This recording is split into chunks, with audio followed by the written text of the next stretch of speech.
Hi guys, welcome back to Tech Tricks tutorial, and today we're gonna show you how to make cheese in infinite crabs.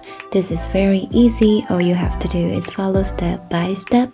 So first we have fire, and then we add water to have steam, and then we add wind to have cloud. Leave this aside.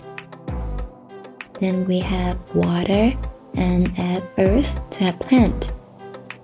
Then we're gonna add wind to have dandelion, and more wind to have seed. Add the seed to the cloud to have cotton. Add the cotton again and we have wool. Leave this aside.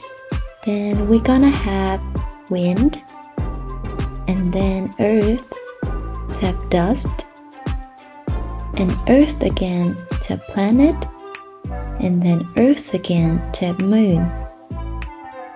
Add this moon to the wool and we have cheese. I hope this video is helpful for you. Thank you for watching, and I'll see you in the next one.